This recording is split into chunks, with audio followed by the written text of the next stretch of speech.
Welcome back to another episode of Christian Natural Health. Today, I'm very excited to have Dr. Gerald Pollack with us. Dr. Pollack maintains an active laboratory at the University of Washington in Seattle. He is the founding editor-in-chief of Water, a multidisciplinary research journal, executive director of the Institute for Venture Science, co-founder of the Fourth Phase Incorporated, and founder of the annual conference on the physics, chemistry, and biology of water. He has received numerous honors, including the Prigogine, how do you pronounce that? Medal. Yeah, you got it. That about right? Medal for Thermodynamics, the University of Washington Annual Faculty Lecturer, and the NIH Director's Transformative Research Award, and he has the first Emoto Peace Prize. He is recognized internationally as an accomplished speaker and author. Welcome, Jerry. So thank you so much for coming. Oh, I'm just delighted. Oh, Thrilled to be there with you. thank you. Thank you. So I've read several of your books. First, for those who might not be familiar, can you give us a quick description of what EZ or exclusion zone water is? Well, quick description. I know that's hard. How to make it a quick description. It's a kind of water that's unlike liquid water. In liquid water, the water molecules are randomly oriented, and they're bouncing around a fierce number of times per second or per femtosecond. Easy water is a kind of, you might say, structured water. That term was originated by, I think, by Gilbert Ling and others, who was a pioneer in the field. And it's actually a water that is liquid crystalline. In other words, the molecules are organized in some way, like soldiers at attention. Yeah. So that's what just in general, that's what we're talking about when we're talking about EZ water or fourth phase water. The two are the same. Right. Okay. And so why is there a charge separation? I know you talk a lot about that, the idea that the protons and the actual EZ is negatively charged and then the rest is not. Can you explain that a little bit? Yeah, it happens. It's perhaps the most important feature, because if you have charges that are separated like that, you have a battery, and that battery is capable of delivering energy, and we've demonstrated it. We have proof of principle that it actually can do that. So the way it forms is, in general, there's several ways it forms, but one of the principal ways, the way we saw first, is that we take a gel and we immerse it into a bath of water, and in the water we have little particles, and the idea that we started with was that if there's a region of water that is like a liquid crystal. Liquid crystal is a bit like ice, except that ice is hard and it occurs at a low temperature, but everything is organized. And if it's organized like a crystal, crystals tend to exclude pretty much everything. Otherwise, it would be pure crystals, if they had impurities in it. So Yeah. as the crystals are forming, they get rid of, I'm sorry, you have a question? No, keep going. Oh, yeah. They get rid of the impurities. So we were looking in the microscope to try to find a region where the particles, or we use little spheres, microspheres, where they were excluded. And we found it right away. It was right immediately adjacent to the gel surface. And then we tried different gels and we tried different materials, and we found that this was a generality that we could find next to the surfaces. If the surfaces were hydrophilic, which most are, that is water loving, right next to it, we could find a region where all the microspheres were excluded. And we took videos and we could see the region growing and growing, as though a region of order was started very small. The original water was transformed into something different, something ordered, something that excluded the spheres. And we found that in extreme circumstances, we could actually see this region growing to as much as a millimeter. You can see with your naked eye. You don't even need a microscope for that. Right. But typically it was maybe a third of a millimeter or something like that. We can see it growing. So we later we made measurements of of the water in that in that region. We called it exclusion zone because it excluded. That was maybe a mistake because well, it's more than just exclusion is just one of Sure. many properties. There are so many properties of this water, Right. all of which differ. We found from properties of ordinary liquid water. Mhm. So the region grows, and we decided to stick electrodes in that region to check out the electrical charge, and we were frankly astonished to find that it was negatively charged. Mm. H2O is not negatively charged, but this was negatively charged. So it means that the original H2O liquid water had undergone some sort of transformation into this special structure, which we later found out consisted of hexagonal honeycomb sheets, one sheet stacked upon another, and it had negative charge, net negative charge. Yeah. So, because it has net negative charge, it can't be H2O because H2O is Right. neutral. It's actually H3O2, which has a negative charge. And then we found that that right next to this region of negative charge was positive charge. When you think about it, you must have that because you started with water, which is neutral, and so somehow the products of that still must add up to neutrality.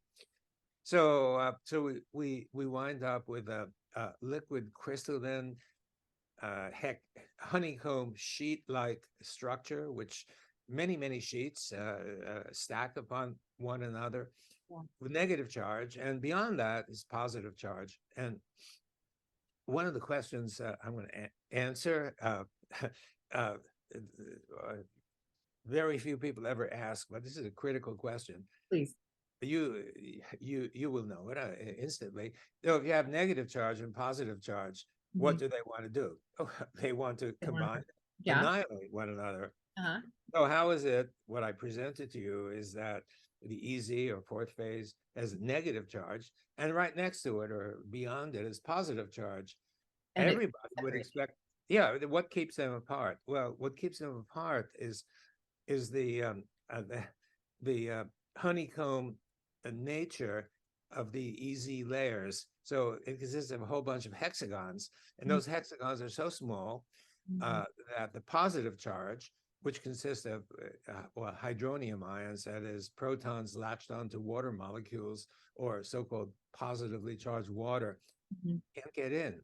The holes are just too small, right? So they stay out, and therefore the negative charge of the EZ and the positive charge beyond the EZ remain separated. So you have a battery. Wow. So, okay.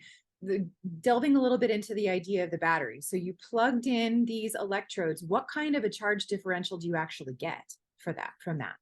Well, we measure it in millivolts, and I could say that typical potential difference is maybe 50 or 100 millivolts, but it varies. If you're very close to the gel or other nucleating surface, it typically is like 200 millivolts negative. And as you move away from that surface toward the region of the positive charges, the potential difference begins to diminish, and it goes toward zero. And then you got the positive charge beyond. Got it. So if somebody wanted to build one of these in their backyard, kind of a thing, would you have, if somebody wanted to build this in a backyard, would you have something to just keep those electrodes in place, and then could you just hook it up to a light bulb or something, or is there something fancy that you'd need to do in order to make this work? We've done exactly that, You except have. we didn't do it in the backyard. We did it Well, in the I figured, backyard. But you can do it in the backyard. It works equally well. Yeah, and often when I give presentations, I show a slide of that result. And what you do is you stick one electrode in the negative zone, one electrode in the positive zone, connect that to, an LED. We don't use a conventional light bulb, and you flip the switch so that you make the connection, and you can see the light shining. So Yeah, I mean, this is for me. This is it's astonishing because it's a previously unrecognized source of energy. It Exactly. comes from water, and what I didn't tell you, but you know because you've read the books, it comes the you can't create energy out of nothing. Right. All you can do is transform energy from one kind of energy to another. So, in Uh, order to create this battery, you need to have some kind of input energy. And Right. we found, actually, we didn't find it. It was a student in the laboratory, a young undergraduate student who was doing what he wasn't supposed to do. Uh-huh. Shine a lamp on the chamber, and the region that was illuminated, the exclusion zone grew hugely.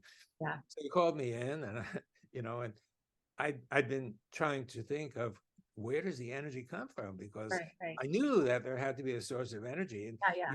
you can't exactly plug the experimental chamber into a receptacle on the wall and get some energy And that charge way. it. You Right. know, yeah, I was scratching my head so much trying to figure out that I lost all my hair. Um, and there, and there was this young undergraduate student who was naive, Hold on it. Yeah. and he got it. He got it. Oh, So, goodness. so it turned out light was Uh-huh. responsible, just like photosynthesis. Step one in photosynthesis is light impinges on the plant, and the charges are separated. The plus and minus charges in water are separated. Step one, Right. 100% efficient. And what I'm telling you is something very similar. And in fact, we think that we found a kind of generic phenomenon of which photosynthesis is probably the premier demonstration or exponent of that, because nature does something really, really well. Yeah. What what they haven't figured out, at least I've never seen them figure out, is why the plus and minus charges don't recombine instantly. What we talked about a moment ago, Uh-huh. because they should. But Yeah. nobody, as far as I've seen, nobody has ever addressed the question of what keeps the charges apart. Right.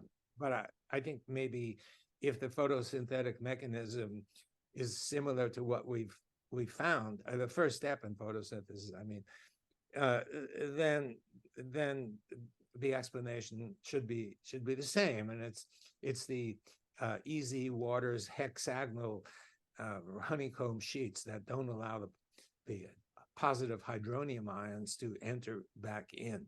But Hmm.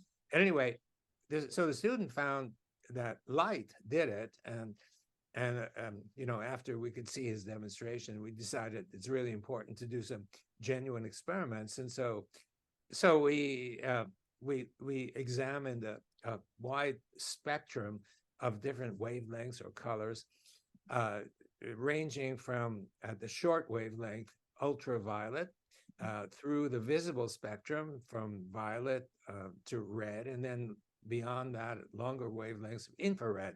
Hmm. Most of the wavelengths didn't do anything, not beams. And finally, we saw that the infrared was hugely powerful. We found that very modest amounts of infrared light could spectacularly build exclusion zones, and we could actually amplify an exclusion zone in size by a factor of 10 using very, very modest sources of infrared energy. So the bottom line is, yeah, you need energy to create this battery, and the energy, at least one form of energy, comes from infrared light, Right. which is all around us. If a lot of people don't know much about infrared energy, but they think if you got a toaster and you push down and you can see the glowing orange coils, that that must be radiant energy or infrared energy, but actually it's not that, and that's correct, Mhm. but it's not just that. Everything is generating infrared energy. So if you, for example, in the room that you're in right now, your office or whatever, if you were to turn off all the lights so that pitch dark, you can't see anything. Your cell phone camera can't record anything. It's just absolutely black. If you whipped out an infrared camera that is like a regular camera, except that the sensor Mhm. is sensitive to infrared, not instead of visible light. If you had one of these cameras and the room is totally dark, you get a beautiful image of everything around you, including that clock that sits on the wall Yeah. and the bookshelves on the other side, because it's all generating infrared energy, which means that it's all around us all the time, and that's for example why military people use it at nighttime, because they can see the enemy, they can see the tanks, they can see the guns, they can see everything with an infrared camera. So the energy that's required for building easy is there. It's all around us. So we've got this ready source. We've got the water and we've got constant infrared energy all around us and also from the sun. Is anybody trying to tap into this like at a larger scale? Well, we're looking to to do this. Our laboratory is um, we do fundamental research. Right, of course. We don't we except for a brief foray um, into a venture, commercial venture that one of my students convinced me that we need to go there. I was Right. against it, but he said, Really? "Oh, you don't have to do anything. I'll do everything," and it didn't turn out that way. Oh, Anyway, we gotcha. we did make some progress on one of the devices that came out of our research, but for various reasons, like people who um, two people on the board who couldn't get along with one another. I tried Oh, to mediate, but unsuccessfully. The mm, company unfortunately went defunct. We're making great progress. mm. Anyway, uh, uh, Like there's yeah. a lot. So we focus on the fundamentals. I have this compelling desire to find out how nature really works, Mhm. and it's beyond beyond biology. Biology is, of course, the main one of the main aspects, but the work that we do extends beyond. So I Right. don't sort of like to be distracted, No, get you that. know, by engineering development, but I Right. hope others will or Oh, do. latch onto And this. yeah, and what you're talking about getting electricity from light and water, it's Mhm. just it's so natural, Mm. and nature does things usually in the best way possible. Mm. So Yeah. I'm optimistic that if some company wants to pursue this, Mhm. it should be possible. And Maybe there. some Yeah. still some fundamental research needs to be done about some aspects, and Mm. we would be willing to do that in the laboratory, Mm. studying the fundamentals, but not the commercial development. Of course. Not No us. sense. We So need money, yeah, unfortunately. I imagine. And those two areas that it's so often that the scientific research on the ground doesn't translate to industry very quickly. It seems No, it doesn't. There's so-called valley of death. like It's yeah, a I can deep imagine. valley, and you have to get over that valley to Mhm. make it. Yeah, for sure. So, and then from a biology standpoint, as you alluded to, so our cells are what, 70% water, something like that, right? Well, yeah, it depends on the cell, and also it depends on your age. Sure. Yeah. When you reach my age, it's a little bit less, or maybe more. Right. But regardless, so what are the implications from a health standpoint for easy water? Well, thanks for asking. The implications are central. So, first of all, our cells are filled with easy water. Our cells are not filled with liquid water, and the way, the simplest way that you can demonstrate that, if you're brave enough, take a sharp razor blade and cut. So Mhm. you cut yourself, and if the cells were made of liquid water, the water would come pouring out as it would from a breached water pipe. It Sure. doesn't happen. Right. What the blood comes out for sure, but the water doesn't.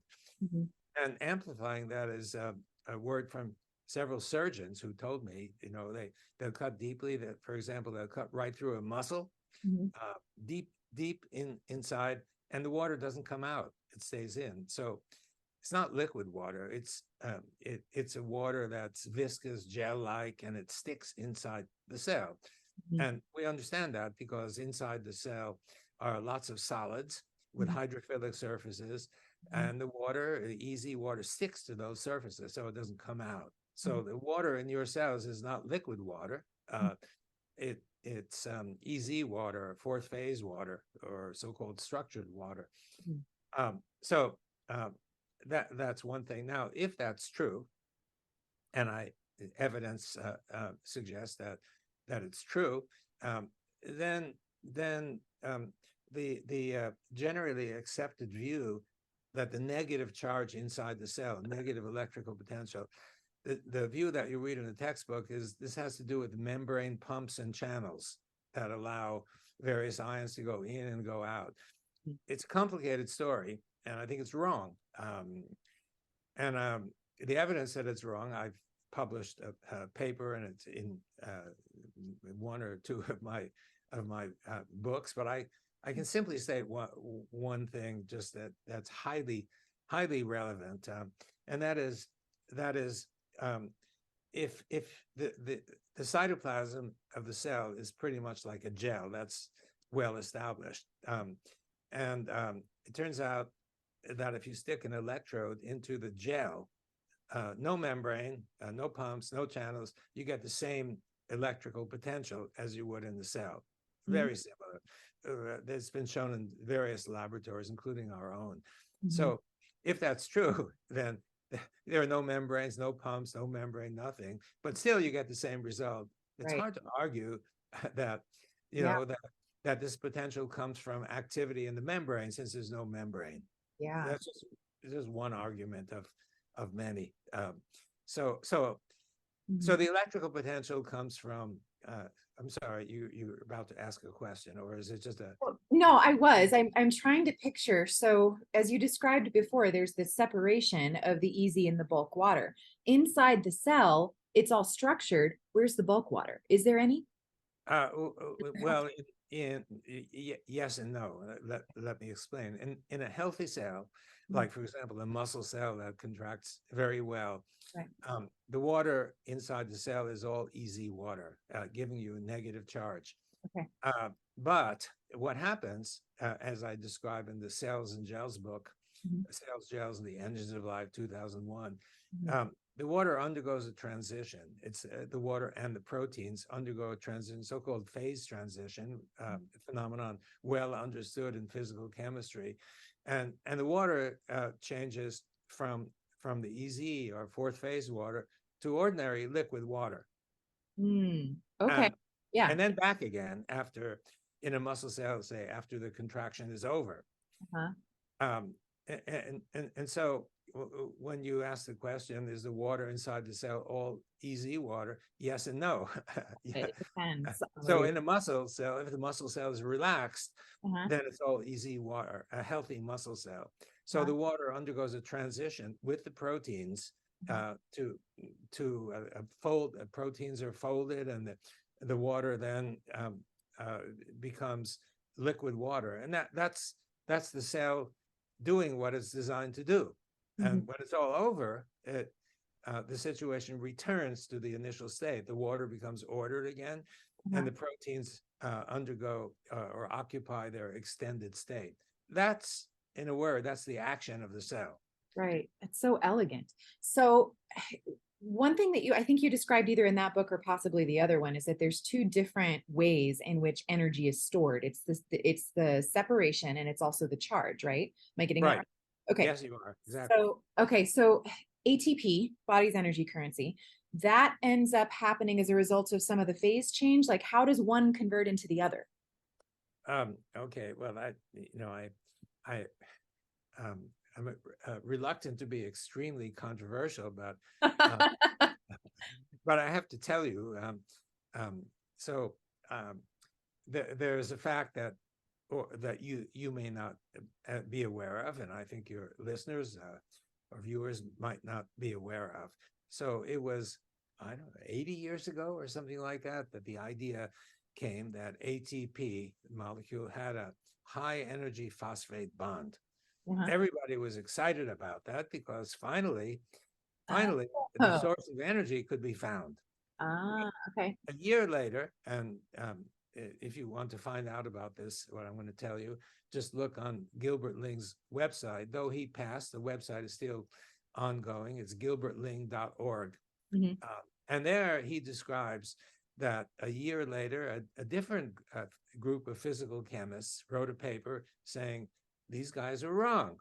They made a mistake, a simple arithmetic error. There is no such thing as a high energy phosphate bond. Hmm. Well, since that time, nobody has followed up. Okay. So the bottom line is that we don't know which group is right. Is it the first group that came up with the original idea of a high energy phosphate bond? Mhm. Or is it the second group who said it's all nuts? There's no such thing as a high energy phosphate bond. So I guess in truth, we don't know whether what you stated as The a conversion. fact, and everybody believes it is a fact. Whether it's true or not true is not clear Uh-huh. because nobody has followed up To to see. check to see which one is correct. Okay. And so anybody who's seriously interested in that, look at Gilbert Ling's website, get the reference, and read it, and draw your own opinion. So bottom line is maybe the high energy phosphate bond and ATP is responsible for all the action. Mhm. And if so, I have a hard time going from what I told you about the evidence for cell action to ATP. On the other hand, Okay. Okay. if it's not correct, then we're talking about energy coming from charge separation or All charge concentration. So right. if the cell is full of negative charge, and that negative charge, each of those negative charges repels all the others, and they want to get as far away as possible from one another. Mhm. And that is potential energy. The fact that Yeah. all these charges, negative charges, are squeezed together, and they want to get away from each other. And the getting away from each other Is is the energy that drives it. wow. So that's a whole frontier study that just sort of hasn't been. Absolutely, yeah, absolutely. Okay. Uh, it would, there is the possibility, if it turns out that the ATP story is not correct, Mhm. there's a possibility that pretty much everything in our body is run by electricity, Wow. not That's chemicals.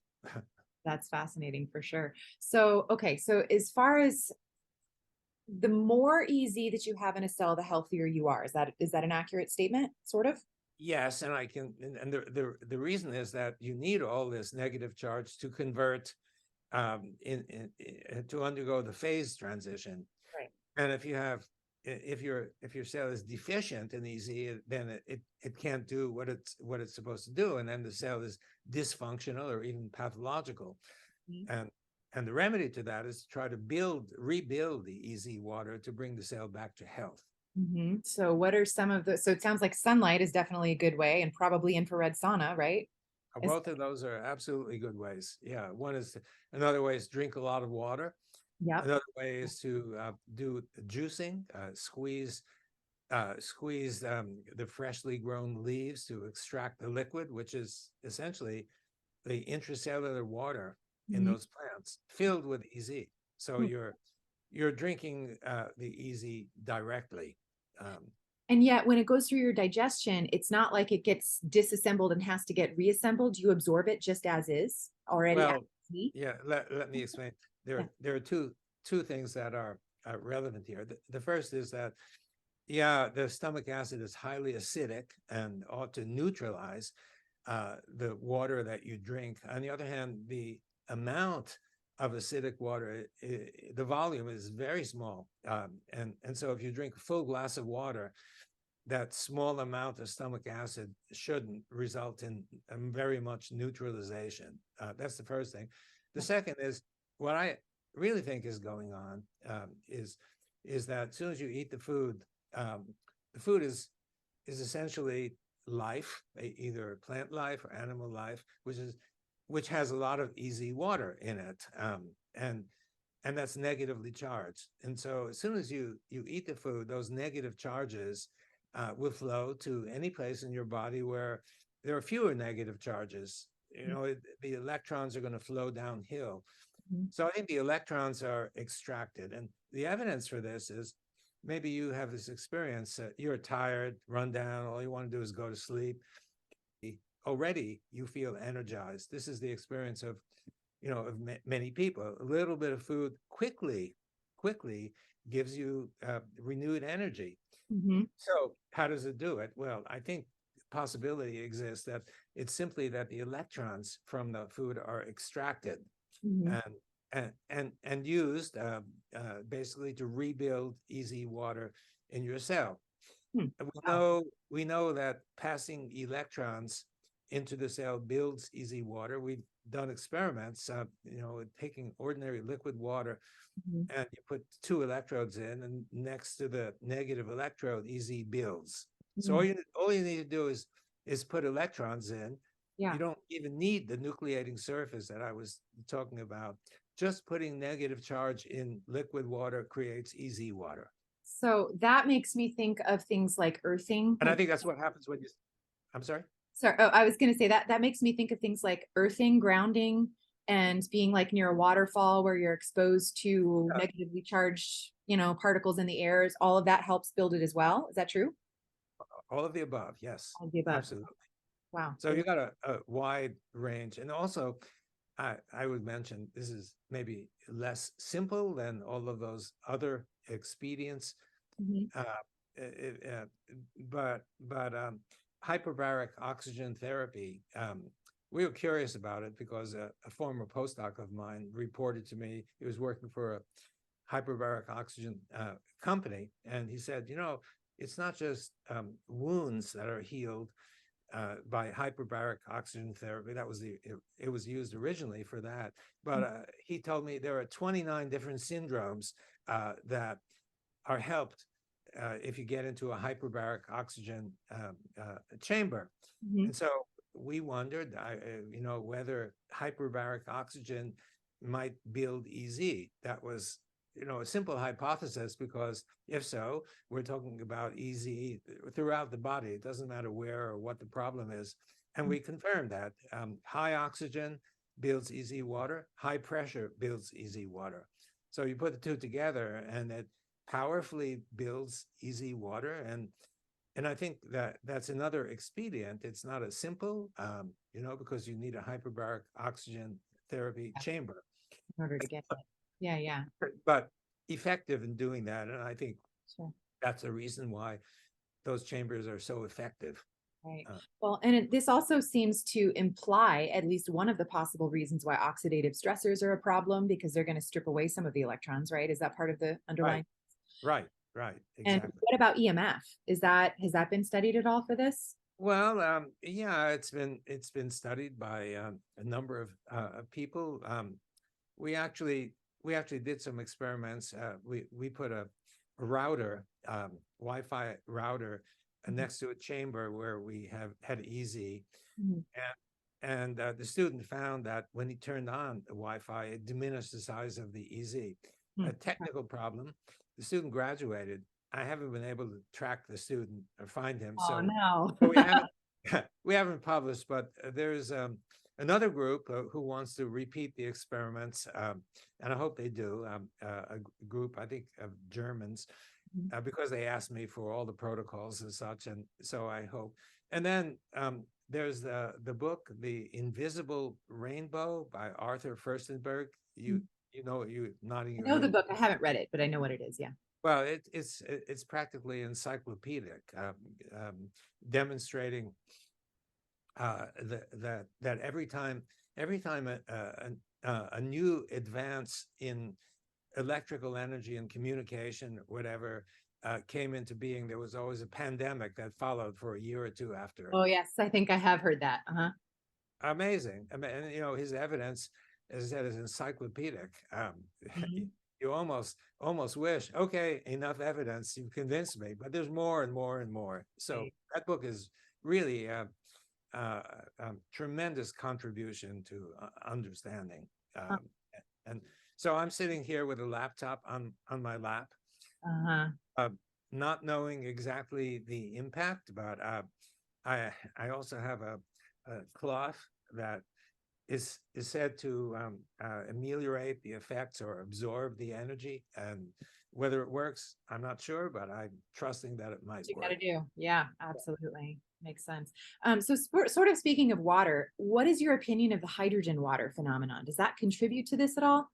Uh, I have no comment on that because I haven't followed it or studied it. Okay, So, got it. Okay. Yeah, it seemed to me that it should make things worse based on this theory, but I just well, yeah, again, no comment got it. because, Fair you know, enough.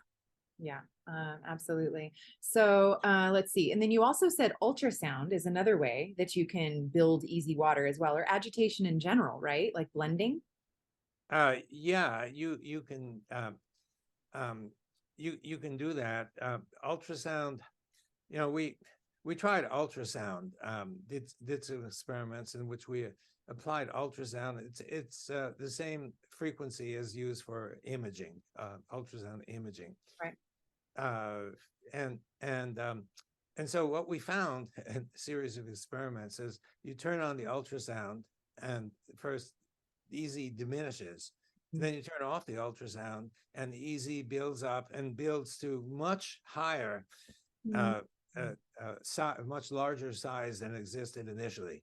And Mhm. eventually, after a goodly amount of time, it returns to the original. So Mhm.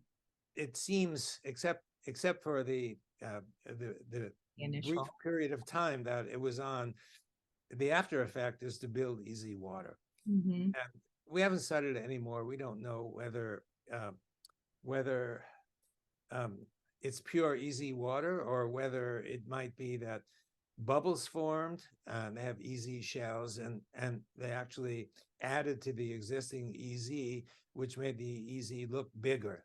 We're still Mhm. not sure of Okay. that. Got it. Interesting. That brings up another question I had just on kind of the way that within bulk water, you say that this is constantly there's how did you phrase it? That there's almost like cells or structures within bulk water, you know, the reflection of water that you can see where you can see the patterns in it. Do you know what I'm talking about? Am I phrasing this poorly? No, you're phrasing very well, but please Um, finish so your what I'm question. wondering about is how does it happen when there's no surface to trigger the arrangement of the EZ? Why does it happen spontaneously in like the ocean, for example? Well, we did experiments and we found that if you apply, say, an electric field um, to some water, Mhm. um, and there is an electric field around the Earth, so the Earth is negative, as you pointed out, but up in the ionosphere is positive, which means it's like a capacitor where you have positive charge up there, negative charge down here, and if you have a capacitor, then you have electric field lines going from plus to minus, going in this direction that is perpendicular to the surface of the Earth. Huh. And we did experiments and published them several years ago, showing that some frequencies of electric field Mhm. build easy water, and we don't know why that's the case. Some frequencies don't, but we found that some do. So that's one feature that possibly, we see easy water in the ocean, and um, this could be one reason why we see it. Mhm. I'm not sure of other reasons, but one thing that I've been thinking about, and I'm sorry for going on beyond your question. Oh, that's cool. Well, from space, the Earth looks blue, Mhm. right? Water's blue, Mhm. but water has no color, right? No, I So wondered about that too. yeah, well, easy water does have color because easy water fluoresces, and the fluorescence, and we reported that easy fluorescence, the color depends on what kind of light is illuminating the region of interest. It Uh-huh. depends which wavelength of light, so you can get different fluorescent colors, and I think that's the reason why not only why the ocean is blue, why you can see it blue, because the ocean contains lots of easy water. Uh-huh. But also, you see pictures of tropical areas, and the water looks blue or blue green or something like that. And the usual explanation is minerals. but if you put modest amount of mineral salts in water, you don't get any color. Mhm. And so I think it's the fluorescence of the EZ water that's creating these colors. And maybe, I don't know, you don't, where you live, there are not too many glaciers. But, but if you, I was just in Europe in the Alps just last week. There were a couple of conferences nearby, and I stopped off and I could see a lake with a green blue-green color, and the Mhm. lake was created by melting glacier just behind it. Mhm. And we know that if you start with ice as in a glacier and the ice melts, it melts not directly into EZ water, but into liquid water, but EZ water first. So So it's part of ice the condition. to EZ water to liquid water. And if you want to freeze it, it's exactly the opposite. It's ordinary water to EZ water and then to ice. Mhm. So it means that a glacier that's melted either into a river or into a pond or a lake is going to have color to it because of the fluorescence, and that's, I think, why I found on a regular basis that in every country that I've seen this, Austria, Switzerland, Canada, that when the ice melts from Mhm. a glacier, the river that's created is green. Oh, that's amazing. Very cool. So, another kind of side note on this, one of the things that I've noticed in practice recently is that for some of my hypersensitive cases, and I'll get to how this relates in a second, for the people that are really, really toxic, one of the very first things I have to do is flush their lymphatic system, so the extracellular fluid, before I start trying to detox the cells. So when I read your book, one of my thoughts was, because there's for most people that seems to work really well. There's a few people that just don't seem to budge even with that. And so I started to wonder if there's a way we can build up the EZ. Is that what really is lacking? Like, we need to have more fluid in order to flush out all the toxins. Any comments on that or thoughts on that? Well, yeah, I do have comments. So nobody really has understood what makes the lymphatic vessels flow, Yeah. right? And I think we found an answer not only to lymphatics but to veins and arteries and other vessels in our body. Mhm. And so may I take a couple minutes to Please. describe? Yes. Yeah. Yeah, well, so we found in the laboratory, we found something again, another undergraduate, who I guess didn't really know the importance of what he was studying. One day he came barging into my office. I was sitting with somebody, and he usually I leave my door slightly ajar because when people want to come in or students or whatever. I want to welcome them, Sure. but usually they're polite, and they'll edge the door slightly more open. Are you busy? Can I? Some polite. He didn't do that. He just pushed open the door, and I was sitting with a visitor, and the visitor was maybe not so interesting, and so I was very happy that he came in to interrupt the discussion. Yeah. He said, I found something that, is interesting, and I wanted to share it with you. So, okay, what did you find that's interesting? He said, well, I immersed these tubes made of a material called naphion Mhm. into a chamber in a horizontal fashion. Mhm. And I just put it in the chamber, and flow went through the tube, never ending. And I thought, if he's right, this is pretty interesting, because in order to produce that flow, you needed energy. You need like a pressure gradient, Yeah. sort of like in your cardiovascular system. The heart is generating pressure to send it through the large vessels. Uh, so I was thinking that this actually substantiates what we had found just earlier, that infrared energy was being absorbed by water and could confer energy, Mhm. and he demonstrated that that was the case. So I was really excited about it. We confirmed, we wrote several papers on it, and we kind of understand the mechanism that inside the vessel, or at least one mechanism. There may be others. Inside the vessel, an EZ grows, an annular EZ with Mhm. negative charge, Yep. and the positive charge sits right at the core in the center.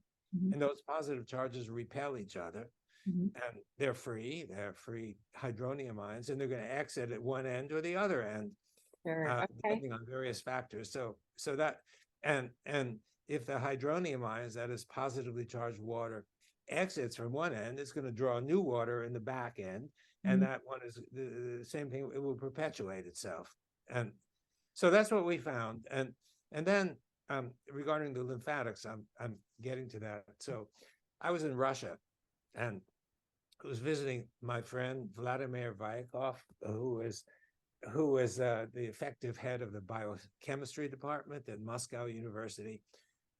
And he quickly introduced me to a colleague of his from down the hall. And the guy couldn't speak English, so Vladimir translated. And he started by saying to me, there's a big problem in the cardiovascular system. And I'm thinking, hey, what is this guy going to tell me? In my PhD, I studied pressures and flows in the cardiovascular system. Huh? And, I thought I had it all worked out. And in 5 minutes, he had me convinced that I was wrong. Wow. So why am I wrong? He said, the problem is this. The problem is that in the cardiovascular system, the red blood cells have a dimension of 6 or 7 micrometers. On the other hand, some of the small capillaries have a diameter half of that, so something like 3 or 4 micrometers. So you got a plumbing problem, and you know what happens. If your toilet gets stopped up, Uh-huh. you need to take the plunger, and Right. and plunge. So it requires energy to crunch those red blood cells to a configuration where they actually can get through those tiny capillaries. Mhm. And I have videos showing that that the red blood cells, which has the classic donut kind of shape, get squeezed as they have to get squeezed, because otherwise they wouldn't be able to go through, and that requires energy. Mhm. So he calculated how much energy is required, and of course any calculation could be erroneous in some ways, but even if he's wrong by a factor of 10 or 100 or so, still it's a big problem, because he calculated that if the pressure of the ventricle is responsible not only for driving the flow, but for squeezing the red cells, that pressure would need to be something like 1 million times higher than it actually is. Oh, wow. That's sort of high blood pressure. Yeah. Um, yeah. So he might, even if his calculation is off, is a problem. So somehow he concluded that there must be something else besides the heart that's driving the blood. Mhm. Um, and I'm thinking, well, we in the laboratory we just found this so-called spontaneous flow through tubes. Maybe the same thing is going on there. Uh-huh. um, well, and we tested it, and we found indeed that that's the case. We just published 2 weeks ago. Oh, really?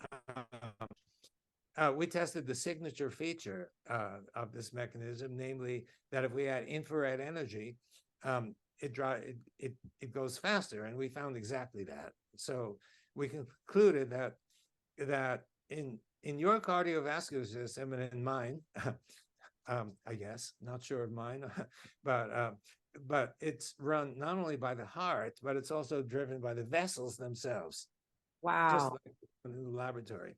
Uh-huh. When you think about it, also, my student found literature, and it turns out that when the heart stops, you expect that the flow would stop, but it doesn't stop. It actually, he found, it goes on for an extended length of time, indicating that there's got to be another mechanism besides the heart, because the heart's not pumping anymore. Right. He also found in the literature over the past 100 years that there have been, he found, I think, 6 different publications showing exactly that. The heart stops, circulation continues, Goodness. which means, or I guess, which can only mean that there's got to be something else. Sure. Yeah. Simple logic. So the conclusion of that, I'll get to the lymphatics in a moment. Conclusion of all that is that our circulatory system is driven by two drivers. One is the heart, that we already know, and the other is the vessels themselves.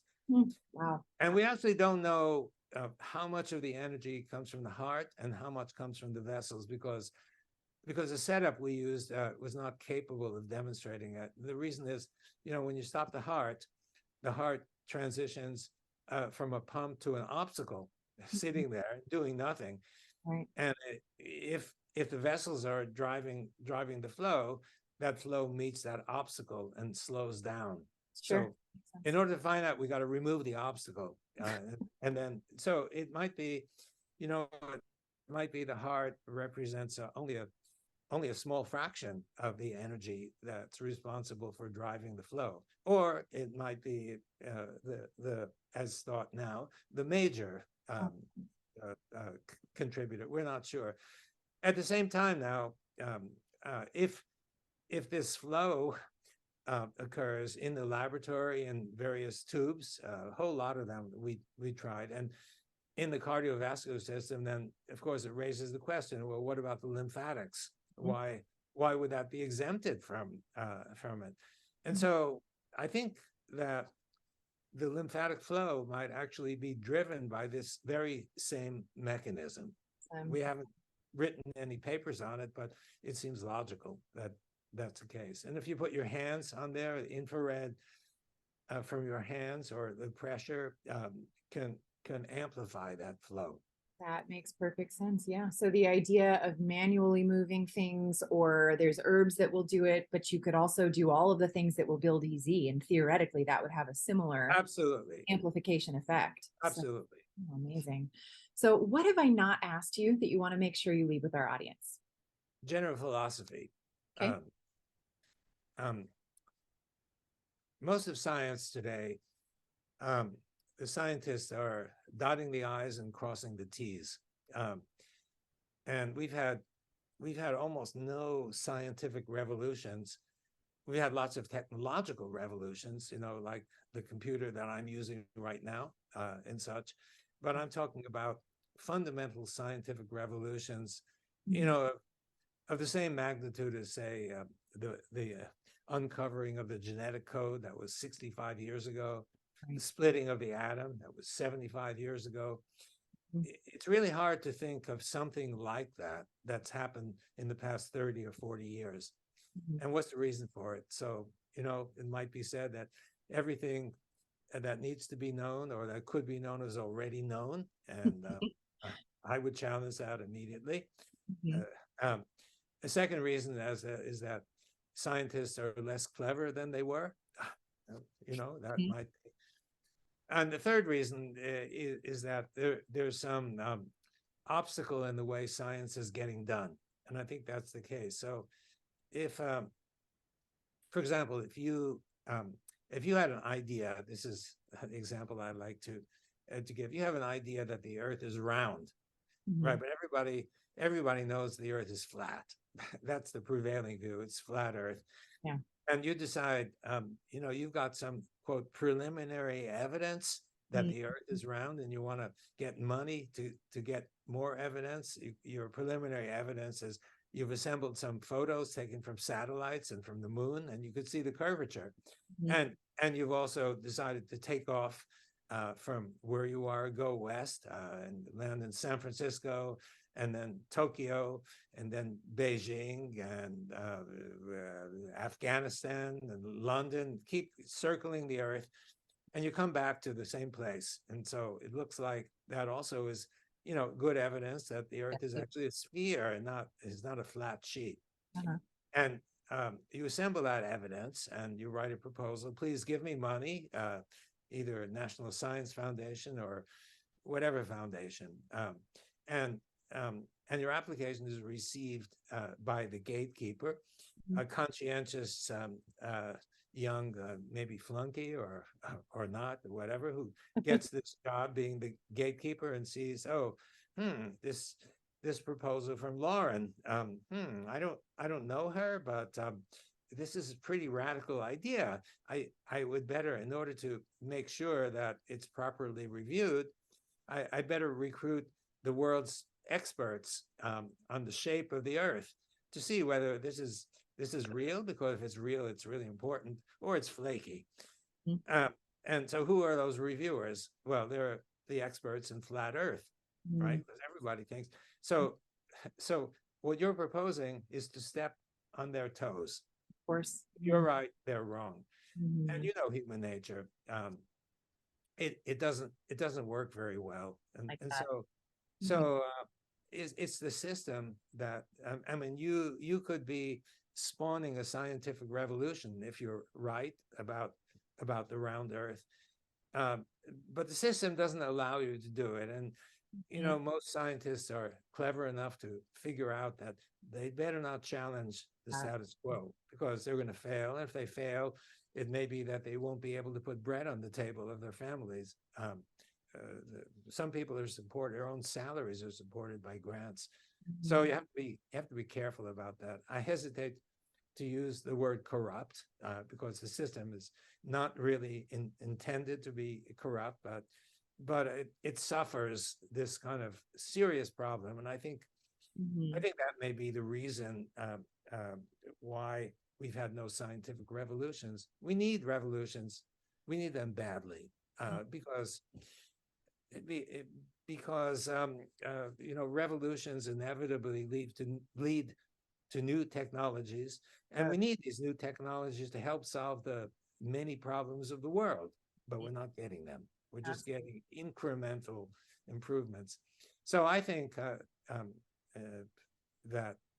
first of all, the system needs to change. It's seriously antithetical to the development of radical ideas.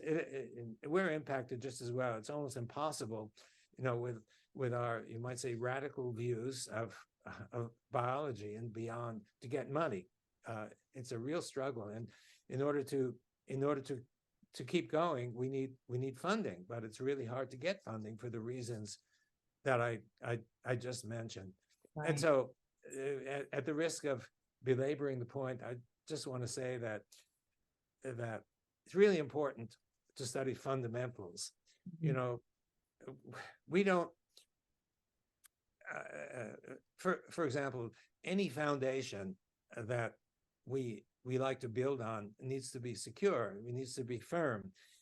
Otherwise, any mechanism that builds on a foundation that's not correct is going to be just very complicated and, frankly, wrong.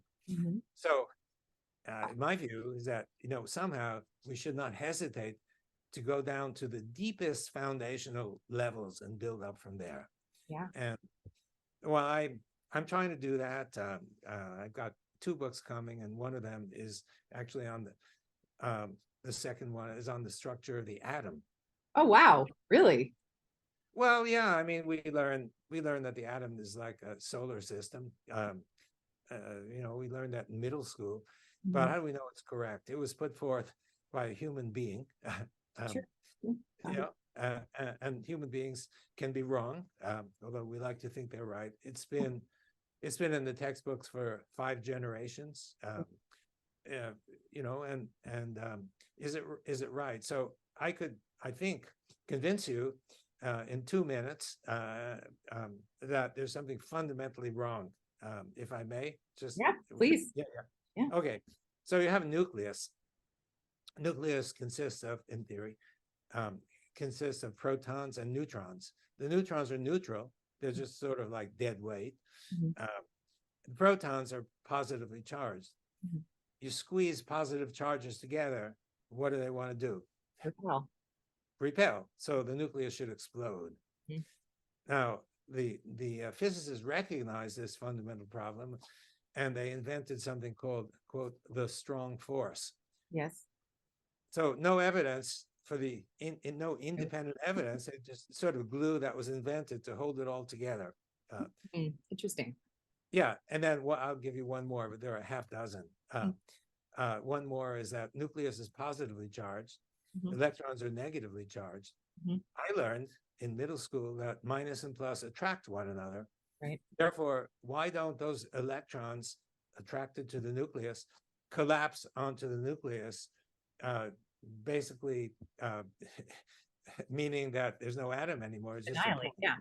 Mhm. So those are a couple of the fundamental flaws. The Mhm. atom needs to be stable. It can't explode and it can't contract to nothing.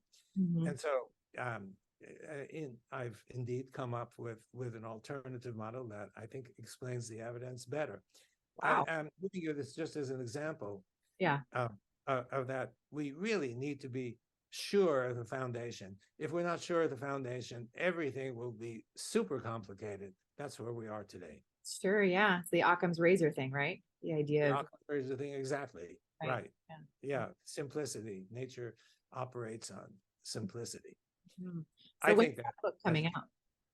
well, the limiting factor is the artist, who is my son. Mhm. He's supremely talented. If you read the Fourth Phase book, you'll see. Oh, that was Um, him. yeah, that was him. Okay. And he decided a few years ago that his family is growing, that he needed a home remodel. And he, Dad, if you don't mind, I'm going to do it. I'm going to have to take a year off to do it. Well, 3.5 years later, finally, he's getting back to it. And Oh, so yeah. he's working on the first book, which I didn't mention, first new book, which deals with the unsuspected role of electricity in nature that we see around us. So many things, I believe, the evidence suggests are run by electric charge. We don't think of it that way, and that ranges all the way from weather, in which I spent 4 chapters developing how weather actually works from first principles up to hurricanes. Mhm. Won't find anything anywhere on that because I think it doesn't exist. So I've Right. made an attempt. Gravitation, how that works, how birds fly, how fish swim, and stuff like that. And I Don't shy argue, away from anything. pardon me, I said what? you don't shy away from anything. No, I don't shy away because deep down, and I can't figure out what the reasons are, but I'm looking for truth at the most fundamental level. And so I'm also, just before this interview, I was working on chapter 3 of my book on volcanoes and earthquakes. So no, I don't shy away from anything. I think water is involved in a way that I'll leave the explanation for the book, but Sure. very simple. Um, right now, we have no idea where the energy comes from, the energy to power a volcanic eruption or an earthquake, which we're anticipating in the Seattle area where I live, a 9.1 Really? magnitude. Yeah, it's happened, if I remember the span of time, roughly every 300 or 350 years, many times, on, and we're way beyond. We're due. We're overdue. Anytime. So, the devastating earthquakes that we hear about all the time are usually magnitude 7 or something like that. 9 or 9.1 is Yeah. 100 times stronger. Right. My goodness. Wow. Yeah. Well, where can people go who want to find out more about you? Well, there are many presentations on the internet, slide presentations. There are other interviews, but I think the best place is to read the book, The Fourth Phase of Water. The book has turned out to be very popular, and I think popularity is probably rests on the artistic contribution of my son. Well, also how revolutionary the idea is too. Well, yeah, there are revolutionary ideas, but I'm proud of my son and how he illustrates. He's a sculptor by training. And one day he said, "Dad, I would like to illustrate your books." So there we are. Fantastic. Yeah, I think that's the best place, the fourth phase of water. And there are many papers in the literature, if you just look under my name or on my website, university website, pollacklab.org. Mhm. You can find a lot there as well. Fantastic. Well, I will link to the book and to your website in the show notes. And thank you, Jerry. This has been fantastic. Well, thank you for the opportunity. It's really fun, and please take care. And it was really my pleasure. Thank you so much. Thank you. Okay.